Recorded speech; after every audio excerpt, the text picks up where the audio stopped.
Don't by this smartphone. কোনোভাবেই এই phone আপনারা কিনবেন না। এই ফোন কিনছেন তো মোটামুটি শেষ। এই ফোনের যে এত খারাপ কিছু, এইটা না কিনে আপনারা বরং এইটা কিনুন, আইফোন 17। তাহলে আপনি জিতবেন। ভাই আমাদের পার্শ্ববর্তী দেশে এরকম কিছু ইউটিউবার আছে দেখবেন যে তারা এসে ডোন্ট বাই দিস ফোন অনেক কিছু বলবে, মানে থাম্বনেল প্লাস হচ্ছে গিয়ে তাদের টাইটেল, যে এই ফোনের মনে একদম 10টি কারণ 5টি কারণ।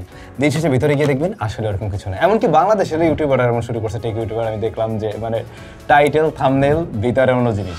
আরে বাইরে ভাই, মানে প্রথমেই শুরু করবে এই ফোন কোনোভাবে কেনা যাবে না, বাট ভিতরে গিয়ে দেখবেন যে আপনি একটাও খারাপ জিনিস নেই, বাট উপরে এমন দিয়ে রাখছে। এনিওয়ে, এই স্মার্টফোনটা সত্যি এবারে কিনলে আপনারা ঠকবেন না। আসলে ফাইনালি আইফোন তাদের এই যে একদম বেস মডেল যেটা, এইটাতে কাজের কিছু দিয়েছে।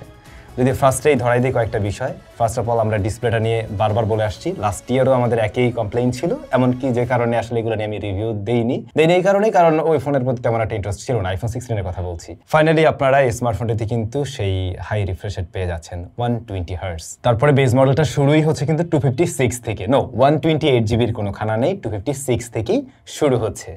নতুন প্রসেসর রয়েছে, ক্যামেরাতে ইমপ্রুভমেন্ট আসে, বিশেষ করে এই যে সামনের সেন্টার স্টেজ ক্যামেরা, যেখানে আমরা 18 মেগাপিক্সেলের শুটার দেখছি, অ্যাজ সেম বড় ভাইয়ের মতো। শুধু এটুকুই না, বড় ভাইয়ের যে ডিসপ্লেটা আর এইটার ডিসপ্লের মাঝে শুধুমাত্র মিল আপনি 120 হার্টজে পাচ্ছেন, ব্যাপারটা এমন নয়, বরং প্রত্যেকটা জায়গায় একই রকম দেখছেন। হ্যাঁ, আপনি ঠিক শুনছেন। যদি আসলে আপনি একটা কম্প্যাক্ট সাইজের বেশ পাওয়ারফুল এবং আইওএস যুক্ত কোনো ডিভাইস খুঁজে থাকেন, তাহলে আমি বলবো ভাই এই ভিডিওটা অবশ্যই আপনি কন্টিনিউ করুন। এবারে আইফোন 17 আসলেই কেনার মতো কিছু দিয়েছে। ফার্স্ট অফ অল ডিজাইন দেখতে গেলে না, সেখানে নতুন তেমন কিছুই পাবেন না। প্রিভিয়াস জেনারেশনের সাথে সেম টু সেম মিল রাখছে, এমনকি বিল্ড ম্যাটেরিয়ালসেও এটাও তৈরি কিন্তু অ্যালুমিনিয়াম দিয়েই, মানে বডি ফ্রেমটা অ্যালয় দিয়েই তৈরি। রিয়ার প্যানেলের ডিজাইনও দেখুন সেম রয়েছে। তো ওই জায়গায় আপনি নোটিসেবল কোনো পরিবর্তন পাচ্ছেন না, বাট হ্যাঁ, সামনের ডিসপ্লের প্রোটেকশনে নতুনত্ব এসছে। যেমন সামনের ডিসপ্লেটাতে সিরামিক গ্লাস 2 এবারে রয়েছে, যেটা প্রিভিয়াস জেনারেশন থেকে 3x শক্তপোক্ত ওরা দাবি করছে। ইভেন এই স্মার্টফোন কিন্তু লঞ্চ হওয়ার পরে মানে যখন মার্কেটে আসলো তারপর থেকে আমাদের কাছে আছে এই দুইটা ডিভাইসই। আমরা দুইটা ডিভাইসের একটা ডিভাইসে কিন্তু মাইক্রো স্ক্র্যাচও পাইনি, যেখানে প্রিভিয়াসলি আমার আইফোন 16 প্রো ম্যাক্স যে ফোনটা ছিল, ওইটা আমি প্রায় মাসখানেকের মতো ব্যবহার করে বেশ কিছু মাইক্রো স্ক্র্যাচ বসিয়ে ফেলছিলাম। সেই একইভাবে ব্যবহার করতে গিয়ে এই ফোনটাতে কিন্তু আমি কোনো ধরনের মাইক্রো স্ক্র্যাচ পাইনি, ইভেন এটাতেও না, এখন পর্যন্ত না, ঠিকঠাকই আছে। তো বোঝাই যাচ্ছে হ্যাঁ, এখানে ইমপ্রুভমেন্ট আপনি পাচ্ছেন। বাই দ্য ওয়ে, এই ফোনটা আপনারা কোথায় পাবেন? 17 এই স্মার্টফোনটা আপনারা পেয়ে যাবেন রিও ইন্টারন্যাশনালে। তাদের শপ রয়েছে যমুনা ফিউচার পার্ক, বসুন্ধরা সিটিতে, এবং ভিডিও ডেসক্রিপশনে তাদের শপের ইনফরমেশন মেনশন করা আছে। আর এই ফোনটার কারেন্ট প্রাইসটাও ভিডিও ডেসক্রিপশনে মেনশন করা আছে। এই মুহূর্তে 118K এর মতো এরকম অ্যারাউন্ড এরকম প্রাইস রয়েছে। ও, যারা আইফোন 17 সিরিজের স্মার্টফোন রিও ইন্টারন্যাশনাল থেকে কিনবেন, স্যামসাংয়ের সাবস্ক্রাইবার, তারা সাথে একটা চার্জার ফ্রিতে পেয়ে যাচ্ছেন। সো এইটা আপনার জন্য একটু এক্সট্রা ডিল হতে পারে। অলরাইট, স্মার্টফোনটার ডিজাইন আমি যেটা বলছিলাম তেমন কোনো পরিবর্তন আসেনি, সে জায়গায় ঠিকঠাকই আছে। আচ্ছা, এবারে IP68 এর রেটিং আমরা দেখছি, 177 গ্রাম রয়েছে। তো এক হাতে নিয়ে খুব সহজেই ব্যবহার করা যায়, আর এমনিতে এই ফোন বেশি একটা বড়ও না। 6.3 ইঞ্চের প্যানেল রয়েছে, যা LTPO super retina XDR OLED panel. এবং এই নামে শুধুমাত্র সুপার রেটিনা XDR OLED নয়, বরং সেম টেকনোলজির, এবং এই যে LTPO টেকনোলজি দুইটা ডিসপ্লের ক্ষেত্রে কিন্তু সেম রয়েছে। অর্থাৎ বড় ভাইয়ের যে টেকনোলজি রয়েছে, এখানেও সেম টেকনোলজি, সেম রেজাল্ট দেখবেন, সেম আউটপুট আপনি দেখতে পাবেন। HDR10+ এর সাপোর্ট রয়েছে, এবং 3000 নিটস পর্যন্ত পিক ব্রাইটনেস দিতে পারে এই ডিসপ্লেটা। আউটডোর ইনডোর যে কোনো জায়গায় আমরা একদমই ঠিকঠাকভাবে এই ডিসপ্লে দেখতে পেয়েছি, কোনো ধরনের সমস্যা ছাড়াই। তাছাড়া এখানে কিন্তু অ্যান্টি রিফ্লেক্টিং কোটিং ওরা ব্যবহার করছে, যেটা আমরা বড় ভাইও ব্যবহার করতে দেখেছি, এবং অবশ্যই আমরা স্যামসাং এর ডিভাইসও ব্যবহার হতে দেখি। তবে একটা ব্যাপার হয়তো আপনারা অনেকে জানেন কি জানেন না আমি জানি না, স্যামসাং কিন্তু তাদের এই একদম সর্বোচ্চ বড় ভাই এই অ্যান্টি রিফ্লেক্টিং এই কোটিংটা দিয়েছে, বাট অ্যাপল তাদের একদম ছোট ভাই থেকেই শুরু করছে, কিন্তু স্যামসাং এর লেভেলের না, তার থেকে একটু নিচ দিকে আছে। স্টিল আগের থেকে বেটার, মানে আগে তো কোনো কোটিং ছিলই না। এখন এই ডিসপ্লেটা একদমই সিমেট্রিক্যাল, চিন বেজেল সুপার ন্যারো, তবে ডিসপ্লেটার সাইজ তো ছোট, সেই জায়গায় যখন কিনা আপনি বড় সড়ো একটা পিল শেপ নচ দেখতে পাচ্ছেন বা ডাইনামিক আইল্যান্ড দেখতে পাচ্ছেন, যেটা মাল্টিমিডিয়া কনজাম্পশন করার সময় একটা বড় অবস্টিকালের মতো লাগতে পারে আপনার কাছে, চোখে আর কি একটু বাঁধতে পারে। এর বাইরে ডিসপ্লে ভালো লেগেছে, বেশ কালার ইনক্লুডেড একটা ডিসপ্লে, টাচ রেসপন্স যেখানে ভালো, এবং এবারে হাই রিফ্রেশ রেটের মজাটা সত্যি আপনি ঠিকভাবে পাবেন। আই মিন 120 হার্টজ, সেটা আপনি ঠিকভাবেই পাচ্ছেন। সুতরাং যা দাঁড়ালো, আপনি একদম প্রো লেভেলের ডিসপ্লেটাই পেয়ে যাচ্ছেন, কিন্তু নন প্রো ভ্যারিয়েন্টে। ও হ্যাঁ, ডিসপ্লেতে PWM ডিমিং সেটাও সাপোর্ট নিচ্ছে, আপনি ব্যবহার করতে পারবেন। অ্যাক্সেসিবিলিটির ভিতরে গিয়ে আপনি অন করে নিতে পারেন। আচ্ছা, ডিসপ্লের পর যদি ক্যামেরাতে চলে আসি, রিয়ারে দুইটা শুটার পাবো, এবং দুইটাই হচ্ছে গিয়ে 48 মেগাপিক্সেলের main shooter and ultra wide shooter. না, এখানে কোনো টেলিফটো নেই, এখানে প্রোর থেকে পিছিয়ে থাকবে। আচ্ছা, সামনে রয়েছে 18 মেগাপিক্সেলের সেন্টার স্টেজ ক্যামেরা, এবং শুরুটা আমরা ওটা দিয়েই করি বরং। সেন্টার স্টেজ ক্যামেরাটা হচ্ছে গিয়ে স্কোয়ার। নর্মালি আমরা স্মার্টফোনের ক্যামেরায় যে লেন্সটা দেখতে পাই বা সেন্সরটা দেখতে পাই, মূলত লেন্সটা সেন্সর, ওটা থাকে একটু এরকম, মানে একটু লম্বাটে শেপের পাশ দিকে, হ্যাঁ এরকম। বাট এইখানে কিন্তু আপনি পেয়ে যাচ্ছেন স্কোয়ার একটা সেন্সর। তো সেন্টার স্টেজ ক্যামেরা যখন কিনা স্কোয়ার হয়ে যাচ্ছে, এইটাকে কিন্তু চাইলে আপনি যে কোনোভাবেই ব্যবহার করতে পারছেন। আপনি ফোন এভাবে ধরে রেখেও যদি আপনাকে 16:9 একটা ছবি দিতে হয় বা 4:3 এইভাবে ল্যান্ডস্কেপের মতো, সেই ছবিটা দেওয়া কিন্তু সম্ভব। তো এই বিষয়টা কিন্তু একটা এক্সট্রা হেল্প করবে যারা কিনা কন্টেন্ট ক্রিয়েটর রয়েছেন তাদেরকে। আপনি যখন কিনা ভিডিও শুট করবেন, নর্মালি এভাবে ধরে রেখেই আপনি কিন্তু ওই 16:9 অ্যাসপেক্ট রেশিওতে ভিডিও শুট করতে পারছেন 4K 60 FPS। এইটা একটা বাড়তি সুবিধা দেবে। অন্যদিকে যখন কিনা আপনি সেলফি তুলছেন, লাইক নিজের সেলফি তুলছেন, হঠাৎ করে কেউ একজন পাশে চলে আসলো বা একটা গ্রুপ চলে আসলো বা গ্রুপের মাঝে চলে আসলেন, অটোমেটিক কিন্তু ও ডিটেক্ট করে নেবে অনেক মানুষ আসছে, ও ফ্রেমটা বড় করে দিচ্ছে। এই ব্যাপারটা সত্যিই কাজের এবং এটা আসলেই কাজে লাগবে আপনার। আচ্ছা, তো ছবির কোয়ালিটি ডেফিনেটলি প্রিভিয়াস জেনারেশন থেকে এখানে বেশ ভালো রকমের আপগ্রেড লক্ষ্য করবেন, সেটা ছবির ক্ষেত্রেও। হ্যাঁ, একটু আফটার প্রসেস একটু ওয়ার্মের দিকে একটা টোন দেয়, যেটা আমরা আইফোনে বাই ডিফল্ট দেখতে পাই। স্ক্রিনটা একটু ওয়ার্মের দিকে নিয়ে প্রেজেন্ট করে, বাট ভালো লাগে দেখতে, খারাপ লাগে না। আপনাদের কাছে কেমন লেগেছে কমেন্ট করে জানাবেন। একটু হাইলাইট ম্যানেজমেন্টে হালকা ইস্যু আছে বলে মনে হয়েছে, এটা ফিক্সেবল। তাছাড়া মোটামুটি দেখা যায় ভালো লাইটিং কন্ডিশনে ডাইনামিক রেঞ্জ বলেন, ডিটেইল বলেন, বেশ ভালো রয়েছে কিন্তু। আর আইফোনের নিজস্ব একটা মানে ছবির ভিতরে একটা নিজস্বতা আছে, এটা দেখলে বোঝা যায়, যে ব্যাপারটা আমরা নর্মালি অন্য ক্যামেরাতে দেখি না। ওটা হয়তো নোটিস করবেন, একটু রিয়েলিস্টিক ব্যাপারও রাখা ট্রাই করে অনেক সময়। এইটা আপনাদের কাছে কেমন লাগে একটু কমেন্ট করে জানাবেন আর কি। আসলে এবার যদি কিনা আমরা একটু রিয়ার ক্যামেরাতে যাই, মেইন ক্যামেরাটা কিন্তু প্রিভিয়াস জেনারেশন থেকে যে বিশাল বড় একটা জাম্প করছে, ব্যাপারটা আমি ঠিক সেরকম ভাবে দেখছি না। অলমোস্ট সিমিলার রেজাল্ট লাগছে আমার কাছে। এখানেও আমরা ডাইনামিক রেঞ্জ হ্যান্ডেল বেশ ওয়াইডার দেখছি। তাছাড়া আপনারা শ্যাডোর দিকেও ভালো ডিটেইলে লক্ষ্য করবেন। যখন ছবিগুলো জুম করে নিয়ে ব্যবহার করবেন, খুব সহজেই ব্যবহার করতে পারবেন। 2x পর্যন্ত চাইলে খুব সহজেই জুম করা যায়, একটু বেশিও করতে পারেন, বাট 2x এর ছবিগুলো পর্যন্ত মনে হয় না যে এটা একটা ডিজিটাল জুম করে ছবি দিচ্ছে। যদিও বা ওরা তো পারলে ক্লেম করে যে এটা হচ্ছে গিয়ে আপনার মানে টেলিফটোর মতো রেজাল্ট, বাট ওরকম না। কিন্তু ডিজিটাল জুম করার পরও আপনার প্রসেসে বেশ ভালো একটা আউটপুট দেয়। কালার একদম যে ন্যাচারাল এমন না, একটু ওয়ার্ম টোনের ব্যাপারটা আছে। তাছাড়া ওভার স্যাচুরেটেড এই ধরনের কোনো প্রবলেম আপনি পাবেন না। আর হ্যাঁ, এখানেও একটু হাইলাইটে বা একটু যখন এইচডিআর প্রসেসে ওইটা একটু ইস্যু মনে হতে পারে আপনার কাছে, যেটা আমি বলছিলাম যে ফ্রন্ট ফেসিং ক্যামেরায় আমি দেখেছি। কিন্তু আলট্রাওয়াইডের সাথে যখন কম্পেয়ার করবেন দুইটা ছবি সাইড বাই সাইড, দেখুন আলট্রাওয়াইডটাও কত বেশি শার্প, কত বেশি ওয়েল ডিটেইলড মনে হচ্ছে। যে জিনিসটি আমরা অ্যান্ড্রয়েডের অনেক স্মার্টফোনে মিস করি। হ্যাঁ, অ্যান্ড্রয়েডের অনেক ফ্ল্যাগশিপ লেভেলের ফোনগুলো যেগুলো রয়েছে সেগুলো আলট্রাওয়াইডও ডেফিনেটলি ভালো, বাট এটার আলট্রাওয়াইডও কিন্তু মেইন ক্যামেরার মতো একটা ভালো রেজাল্টই দেয়, যেখানে ডাইনামিক রেঞ্জ থেকে শুরু করে ছবির কর্নার এরিয়াতেও কিন্তু ভালো একটা ডিটেইল ধরে রাখতে পারে প্রপার লাইটিং কন্ডিশনে।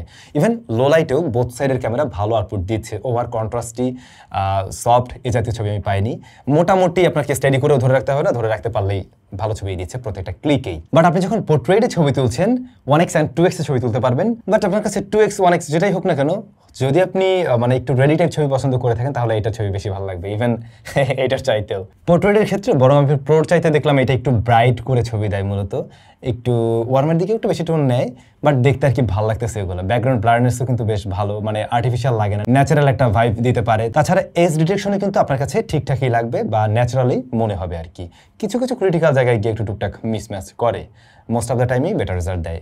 ইভেন 1x 2x এর মাঝে যে জুম করার পরে মানে ছবিটা সফট করে ফেলছি কিনা, যেটা আমরা অনেক অ্যান্ড্রয়েড ফোনেই দেখি, ওরকম প্রবলেম আমি পাইনি। এখন সব অ্যান্ড্রয়েডের সাথে কম্পেয়ার করলে লাভ হবে না, মানে এটার যে দাম 1 লক্ষ প্লাস, ওই জায়গায় অনেক অ্যান্ড্রয়েড ফোন রয়েছে যেগুলোর পোর্ট্রেট এর চাইতে আপনাদের আবার বেটার মনে হবে আর কি, কারণ সেগুলোতে ডেডিকেটেড কোনো একটা টেলিফটো লেন্স দেওয়াই আছে পোর্ট্রেটের জন্য, যে জিনিসটা কিন্তু এখানে আপনি পাচ্ছেন না। যাই হোক, ভিডিওর ক্ষেত্রে 4K 60 FPS পর্যন্ত সর্বোচ্চ রেকর্ড করতে পারবে এই স্মার্টফোন, যেখানে আমরা প্রোতে আমরা দেখতে পাই 120 FPS পর্যন্ত আমরা রেকর্ড করতে পারছি 4K এর ক্ষেত্রে, যে জিনিসটার কমতি অবশ্যই এখানে আছে। স্টিল আপনি যদি একজন কন্টেন্ট ক্রিয়েটর হয়ে থাকেন, আই হোপ এটার ভিডিও আপনার খুব ভালোভাবেই পছন্দ হবে।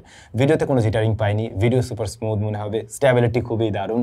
দ্বিতীয়ত যে কালার শিফটিংয়ের যে ব্যাপারটা, অনেক সময় দেখবেন কিছু কিছু ফোনে কালার শিফট করে, কিছু কিছু ফোনের ক্ষেত্রে দেখবেন যে হাইলাইট থেকে লো লাইটে যাচ্ছে, এই ব্যালেন্সটা করতে গিয়ে সময় নেয় না, হোয়াইট ব্যালেন্স বা এরকম জায়গাগুলোতে আমরা তেমন কোনো প্রবলেম পাইনি। হ্যাঁ, একেবারে হাইলাইটে গিয়ে একটু ইস্যু আছে মনে হলো, বাট এর বাইরে কিন্তু ঠিক আছে, যে জিনিসটা আমরা ক্যামেরাতেও বলছিলাম, যে জিনিসটা আমরা ভিডিওর ক্ষেত্রে এসেও বলছি।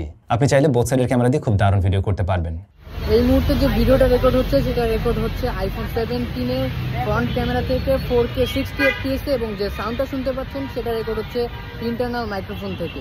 এখন আপনি যদি আমাকে জিজ্ঞেস করেন যে আমি আসলে কি ক্যামেরার জন্য এই স্মার্টফোনটা কিনবো কি না 1,18,000 টাকা খরচ করে, সেক্ষেত্রে ভাই আমি যেটা বলবো আপনাকে, আপনি আসলে কি আইফোন কিনবেন? যদি আইফোনই কিনতে হয় লেটেস্ট, তখন কি আপনি এটা দেখতে পারেন। সামনের যে ক্যামেরাটা রয়েছে এটা আপনাকে একটা স্পেশালিটি দেবে, এটা সত্যি কথা। যেটা রিয়ারের ক্যামেরা ডেফিনেটলি সে কম্পিটিশনে টিকতে পারছে। কিন্তু যদি কিনা আপনি অ্যান্ড্রয়েড স্মার্টফোন কিনতে চান তাহলে কিন্তু এরকম প্রাইস পয়েন্টে অনেক অনেক ডিল আপনার জন্য রয়েছে। স্যামসাংয়ের ফোন রয়েছে ওদের আল্ট্রা সিরিজের, দেন আপনি চাইলে ভিভোর ফোন কিনতে পারেন, যেগুলো ক্যামেরার জন্য আরও বেশ কিছুটা ফ্লেক্সিবিলিটি আপনাকে দেবে। সেগুলো হয়তো আরও টেলিফটো জুম লেন্স বা দূরের জিনিস আপনি ছবি তুলতে পারছেন, কিংবা পোর্ট্রেট আপনাকে আর একটু বেটার সুবিধা দেবে। সো এই ব্যাপারগুলো আপনি নিজেকে চিন্তা করুন যে আমি আসলে কি অ্যান্ড্রয়েডে থাকবো নাকি আমি iOS-এ শিফট করবো, বা আমি এর আগেও iOS ব্যবহার করতাম, এখন আমি লেটেস্ট নিব কিনা, নাকি আমি ওই প্রো বেশি দাম দিয়ে নিব। প্রো বেশি দাম দিয়ে নেওয়ার যে খুব রিজন আছে এমনও কিন্তু না বোধ হয়। আপনারা কমেন্ট করে জানাবেন আপনাদের কাছে আসলে ম্যাটার করে কিনা খুব একটা। যাই হোক ভাই, যেমন সুন্দর ঝকঝকে চকচকে ছবি দিচ্ছে এটা দেখলেন, ঠিক একই রকমভাবে আপনি নিজেকেও কিন্তু ঝকঝকে চকচকে করে ফেলতে পারেন এই সমস্ত জিনিস দিয়ে, যেগুলো আমাদের নিজস্ব প্রোডাক্ট টাইজোড। আমি যেটা পরে আছি এটা আমাদের ব্র্যান্ডেরই। অবশ্যই আপনারা যারা স্যামজনের সাবস্ক্রাইবার রয়েছেন আপনাদের জন্য 10% ডিসকাউন্টও আছে। SAM10 এই কুপন ব্যবহার করলে আপনি 10% ডিসকাউন্ট পেয়ে যাবেন আমাদের যে কোনো প্রোডাক্টেই। ভিডিও ডেসক্রিপশনে আমি সমস্ত ইনফরমেশন, লিঙ্ক সবকিছু দিয়ে দিলাম। যাই হোক, এবার যদি একটু পারফরমেন্সে আমরা চলে যাই, Apple A19 রয়েছে। আর আপনারা জানেন এই স্মার্টফোনটি শুরুই হচ্ছে কিন্তু একদম 256 থেকে, সেই সাথে 8GB র্যাম রয়েছে এবং 512GB তো আপনি কিনতে পারবেন। এখানে যে স্টোরেজ টাইপ NVMe টেকনোলজির, দ্যাটস ওয়াই আমরা অন্য অ্যান্ড্রয়েডের চাইতে এটাকে আরও বেশি ফাস্টার হতে দেখি, মানে স্টোরেজ টাইপের ক্ষেত্রে। NVIDIA 5X এর র্যাম রয়েছে। Apple GPU 5 কোর থাকছে এখানে GPU হিসাবে। এখন এই বড় ভাইয়ের সাথে কম্পেয়ার করতে গেলে প্রো মডেলের চাইতে প্রোর থেকে অবশ্যই এটা পিছিয়ে পড়ে কিছুটা, বাট একই সাথে এটা যথেষ্ট পাওয়ারফুল একটা চিপ। আপনি যদি প্রিভিয়াস জেনারেশনের সাথে কম্পেয়ার করে বলেন, আর অ্যাটলিস্ট আপনি 15 to 20%-এর মতো ফাস্টার লক্ষ্য করবেন বা ইমপ্রুভমেন্ট লক্ষ্য করবেন, যেটা মানে আসলে কি রেগুলার ইউসেজে খুব একটা আইডেন্টিক্যাল ব্যাপার এমন না। আপনি যখন এই দুইটা ফোনেই পাশাপাশি ব্যবহার করছেন, ডে টু ডে লাইফ ইউসেজে আমাদের কাছে কোনো তফাৎ মনে হয়নি, একই রকম মনে হয়েছে এবং একই রকম সমস্যাও আমি পেয়েছি। লাইক দুইটা স্মার্টফোনেই যখন আমরা এটা তো অন করতে গিয়ে মনে আছে হ্যাং করছিল, আপনাদের খেয়াল আছে কিনা? এইটা আবার ক্যামেরা বেশি সময় ব্যবহার করতে গিয়ে যখন আমরা কন্টিনিউয়াসলি ব্যবহার করছিলাম তখন গিয়ে কিন্তু উনি একটু সময়ের জন্য হ্যাং করছিল, তারপর আবার ঠিক হয়ে যায়, যদিও ল্যাগ দিয়েছিল আর কি। আর হ্যাঁ, হালকা গরম হয়, খুব মরি লেভেলের গরম হয় না। এটা কিন্তু সেই পুরাতন টেকনোলজি, গ্রাফাইট টেকনোলজি দিয়েই ঠান্ডা করা ট্রাই করছে, বাট এখানে এসে আমরা এবারে ভেপর চেম্বার কুলিং সিস্টেম দেখছি, যে জিনিসটা এইটাতে আর কি নেই। তবে নর্মাল কাজবাজ কিন্তু বেশ স্মুথলি হ্যান্ডেল করতে পারে। হ্যাঁ, ইউআই এর মাঝে আমি হালকা জিটারিং লক্ষ্য করেছি। এইটা মূলত iOS 26 এই যে গ্লাস এডিশন, হয়তো বা এর কারণেই। এবং ওই জিনিসটা বেশ ভালো রকমের এই ব্যাটারি কিল করে ভাই, সেটা আপনি ব্যবহার করলে ফিল পাবেন। হ্যাঁ, নর্মালি যদি একদম নর্মালি ব্যবহার করেন 6.5 থেকে 7 ঘন্টার মতো একটা এসওটি দেয়, কিন্তু যখন কিনা আপনি একটু হেভি ইউজ করছেন তখন কিন্তু এটা 5 ঘন্টা প্লাস এসওটি দেবে, এর বেশি পাওয়াটা একটু মুশকিল হয়ে দাঁড়াবে। 40 ওয়াট ওয়্যারড চার্জিং সিস্টেম সাপোর্ট নেয় এবং ওয়্যারলেসলি এটা 25 ওয়াট পর্যন্ত সাপোর্ট নেয়। আর ব্যাটারি তো অ্যাপল ক্লেম করে না, বাট আমরা আনঅফিসিয়াল তথ্য অনুযায়ী বলতে পারি 3692 mAh এর মতো রয়েছে এর মাঝে। এটা টোটাল একটা আনঅফিসিয়াল তথ্য আর কি। ব্যাটারি প্রসঙ্গে এখানেই বলে ফেললাম পারফরমেন্সের ভিতরে এসে। এনিওয়ে, যেটা বলছিলাম, A19 এই চিপটাও যথেষ্ট শক্তিশালী একটা চিপ এবং আন্তত স্কোর বা মোটামুটি যে স্কোরগুলো এসছে সেগুলো দেখে একটা আইডিয়া করতে পারেন আর কি। সেই সাথে ওয়াইল্ড লাইফ স্ট্রেস টেস্টও করলাম, সেখানেও কিন্তু ভালো একটা রেজাল্ট দিতে পারছে স্মার্টফোনটি। প্লাস আমরা পাবজি, তারপর COD, গেনশন ইম্প্যাক্ট এই গেমগুলো প্লে করি। মজার ব্যাপার হলো গেনশন ইম্প্যাক্টে 120 FPS পর্যন্ত কিন্তু আপনি পাচ্ছেন। হ্যাঁ, এই ফোনটাতে আপনি 120 FPS পর্যন্ত পাচ্ছেন, যেটা আপনার অনেক ফ্ল্যাগশিপ ফোনেই হয়তো পাবেন না, বাট এটা 120 FPS পর্যন্ত যায়। কিন্তু আমরা যখন 60 FPS-ও প্লে করছিলাম, 60 FPS এর ক্ষেত্রে মোস্টলি এইটা 59 এরকম আর কি ফ্রেম রেট, বা অ্যাভারেজে 59-এর মতো দিতে পারছিল রং পিরিয়ডে গিয়েও, সেটা প্রায় আধা ঘন্টা 40 মিনিট পরে গিয়েও, যেটা মোটামুটি ভালোই বলা যেতে পারে। তেমন কোনো ল্যাগ হিসাবে দেখাও পাইনি। আবার পাবজির ক্ষেত্রে 90 FPS-এ প্লে করতে গিয়ে দেখলাম একেবারে 90 FPS পর্যন্ত দিচ্ছে না, 77, 75 এখানে থাকছে, যেটা মানে একটু কনফিউজিং লাগলো যে এখানে আরেকটু বেটার আউটপুট বা আরেকটু বেটার ফ্রেম রেট থাকার কথা। তবে কল অফ ডিউটি মোবাইল ওইটা একদম সুপার স্মুথ স্টেবল ভাবে চলতে পারছে, 120 FPS আপনি চাইলে প্লে করতে পারেন। সো এই স্মার্টফোনটাতে যদি চান, হ্যাঁ গেমিং করতে পারবেন, বাট গেমিংয়ের জন্য ডেফিনেটলি এটা বেটার, অনেক বেশি বেটার।